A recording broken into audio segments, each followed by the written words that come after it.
Жанагы bir video чыгып кетти. Ошол видеода адамдар арак тамакка сорпо бышып атат. Койдун сорпосу, мен билгенден койдун сорпосу ошого арак куюп атат да. Арак куйгандыгы ошол этти жумшак бышырат деп. Эт жебей өл.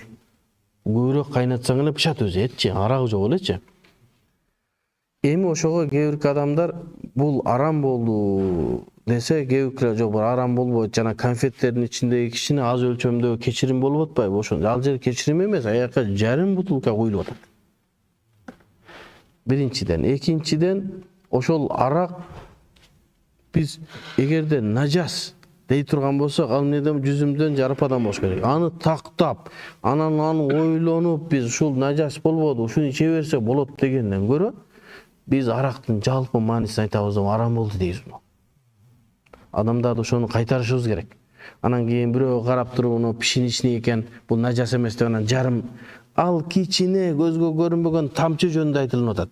Мына атырга себингенде кичине спирт бар, дары-дармекте азыраак спирт бар, жеп аткан наныңызда азыраак спирт бар, жакшы бар лабораторияга тапшырсаңыз. Ошол мааниде айтылып атат, ал адамдар андан сактануусу мүмкүн болбой атат.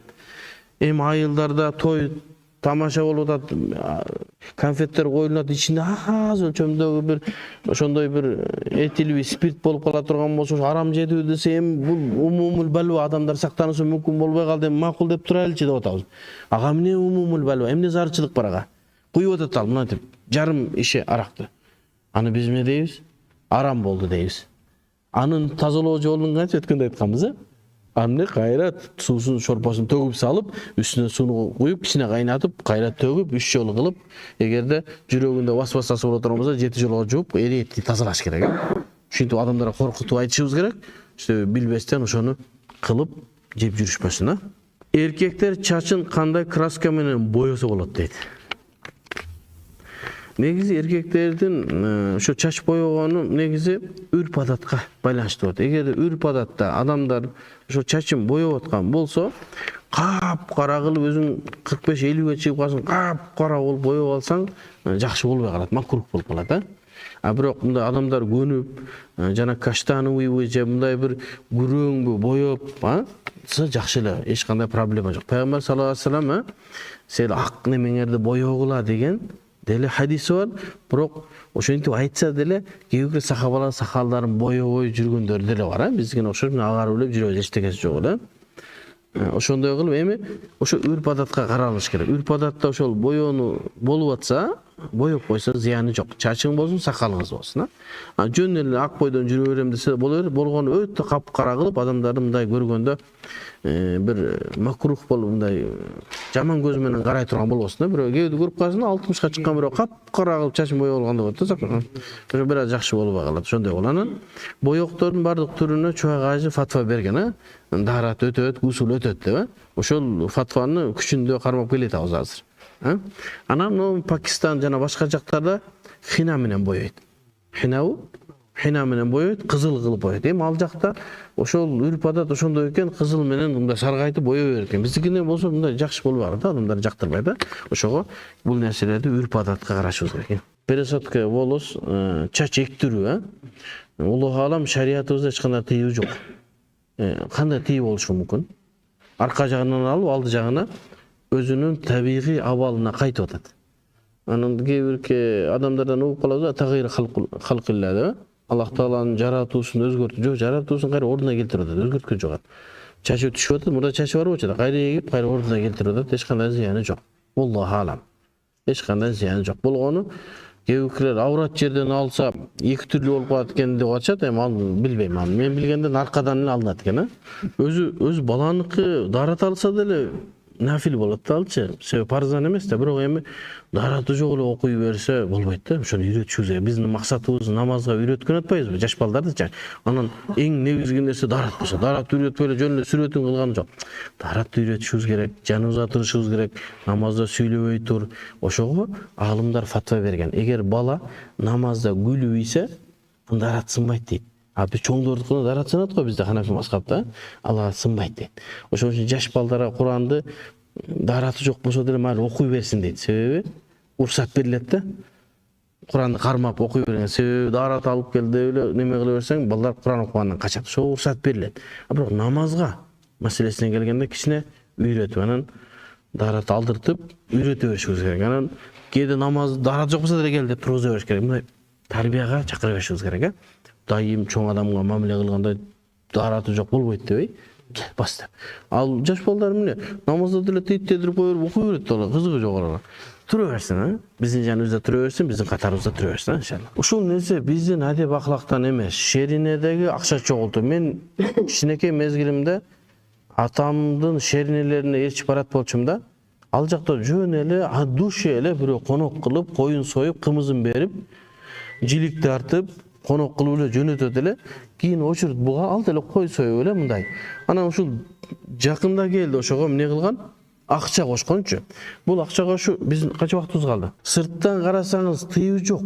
Бирок аркасында жакшы эмес нерсе бар. Кандай? Эгерде шеринеде 12 адам боло турган болсо, мисалы, ар бири бир айдан же 2 айдан өткөрө турган болсо, биринчи өткөргөн акча алды, эң акырында 1 жылдан кийин келгенде мунуга топтогон акчаңызга азыр торпок келип атса, аныкында үндүшкө келип калышы мүмкүн. Анан ал айтат да, силерге мен топтоп берип атканда силерге торпок алдык эле, менин үндүшкө келе жарап калды деп адамдардын жүрөгүндө эмне башталат? Нараатчылык башталат. Ошол нараатчылык тосуш үчүн биз эмне дейбиз? Ушуну койгула ушуну. Эгер кылабыз десеңер, ой болбойбуз, биз ушундай кылбасак болбой калды десек, эмне кылыш керек? Алтынга эсептеш керек. Кандай? Азыр 10 грамм алтындын баасына шерине жейбиз. 10 граммдын алтын баасына. Азыр беребиз, бир айдан кийин дагы базарды карайбыз, 10 грамм канча болуп атат? Бир пробада аны ошон акчаны беребиз. 1 жылдан кийин да 10 граммды канча болуп берсек, эч кимде эч кандай эмне болбойт? Нараатчылык болбойт, Аллаху алам. Эгерде кылынса, мына ушул жолу менен бирок кылбай койгон жакшыраак. Устазым мен күнүмдүк жумуш кылып, айлыкка иштеп чарчадым. Карыз алып бизнес баштагам. Күн өткөн сайын ишим жүрүшпөй, карызга батып баратам. Күн өткөн сайын каалоомдо суздап аракет кылгым да келбей калды дейт. Сизден сураныч, эми жумуш баштаган жаш ишкерлерге насааттарыңызды кандай амалдарды көп кылуу керек экендигин даана түшүндүрүп кете аласызбы? Аллах баарыбыздан ыраазы болсун дейт. Аллах таалам сизден ыраазы болсун. Негизинен ар бир иштин адиси жооп бергени жакшы болот. Мисалы мен навайчы эмесмин, навайды кантип жакшы кылат, нанды кандай кылат, кантип жабат, тандырдын түрлөрү кандай десеңиз мен жооп бере албайм. Ноокаттын самсасындай кылып кантип кылсак болот Бишкекте десеңиз мен жооп бере албайм, чын. Себеби анда мен адис эмесмин. Ошондой эле бизнес бабында дагы мен адис эмесмин. Бизнес кылып көргөн эмесмин, ушуну меники колуман келген. Ал дагы келип атабы, келбей атабы, эми Аллах билет. Башка бизнес тармагындагы кеңеш алам десеңиз, атайын өтүү курстар бар.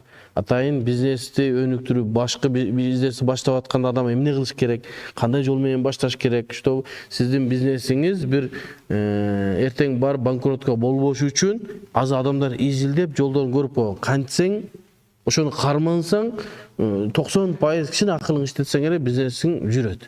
Мен ошол жакка кайрыйтырам. Мен болгону Кудайдан коркуп эле адал соода жана адамды алдабасаңыз, мен бере турган насаатым ушул гана, калганын иншалла адистерден сурайсың. Ассаламу алейкум устаз, Дамла Хиндистани, Саид Нурси, Фетхулла Гулен, аалымдар боюнча кыскача айтып берсеңиз, эгер убакыт болсо дейт. Тагдыр, кадар жөнүндө кыскача түшүндүрүп берсеңиз, убакытка карап Аллах ыраазы болсун. Тагдыр, кадар ушул боюнча бул мындай суроо жооп кылынбайт. Ага отурасыз, аалымдардын астына отуруп, анан окуйсуз. Акыйда илиминде окулат. Азыр мен 2 сөз менен мен сизге түшүндүрүп да бере албайм аны, сиз да түшүнбөйсүз дагы. Экинчисинен, Дамла Хиндистаниди мен угуп гана жүрөм, ал кишини көргөнгө мага Аллах насип эткен жок. Аны китептеринде окубадым, бирок биздин чөлкөмдөгү чоң аалымдардын устазы, Ханафи мазхабтагы этибарга алынган чоң аалым. Анын өмүр баянын жакында устаздар жазып атышат, ошол чыкса окуйбуз. Биз дагы билбейбиз анычы. Саид Нурси бул Түркиядан чыккан чоң аалым, Беди өз заман. Ошол Ататүрктүн мезгилинде дин менен soğuşup İslam'a hizmet kılan Şafii mezhebindagi sopu alım kişi. Anın Rasail sözler degen atayın kitabi var. Жақшы okusa bolat, biroq har bir neseni nega erejege salып okuşubuz gerek. Anam bu kişi Şafii mezhebinde bolgonduktan key bir meselelerdi Şafii mezhebinden aytışı mümkün. Şo Hanafiler mınday ala basiratim deyip qarap şeriatın göz qaraşı menen Hanafi mezhebinin erejesi menen qarap okuy beretem. Fathullah Gülen degen bul kişi öttü. Türkiye'den çıkan alım, Türkiye'den oşol kişiге bir şunday bir gine koyulup keyin Amerika'ya kaçıp ketken kişi. Bul kişinin de ömür bayanını okugan jokmun, kitaplarında okugan jokmun. Bul kişi jönünde oşol şunu kişini jakşırak bilgen adamlar bir pikir berse jakşı bolat. Sebebi bul kişinin tuğra je tuğra emes aytıp men günügө batkım gelbeyt. Magazinde işteybiz, arak satılat, buhalteriyasında iştebey kanday işteybiz, kanday bolup kalat. Arak satkan jere iştebеш керек. Arak satkan jerde bale barık nese var. Başka jaka işte özgörtüş gerek. Başka jakta işler bu inşallah. Arak satkan yerden alıştaş gerek. Ve sallallahu teala hayra halk Muhammed ve ala alihi ve sahbihi ecmaîn. Amin. Bismillah velhamdülillah. Ve la ilahe illallah vallahu ekber. Allah Teala'm şu bergen ilimimizni, algan ilimimizni berekeli kılgın Allah Teala'm tuğra jolundan adaştırmagın elimizge, jerimizge tinçlik, amançılık bergen Allah Teala'm kol götürgen her bir musulmanın jakşı tilek ümitlerin işke aşırgın Allah Teala'm şu hiçbir adamdardı tozokko düşürbesin, bardığın İslam yolunda, din yoluna geçsin nasip etsin. Hudaý Teala'm elimizden, jerimizden razı olsun. Bir rahmetike.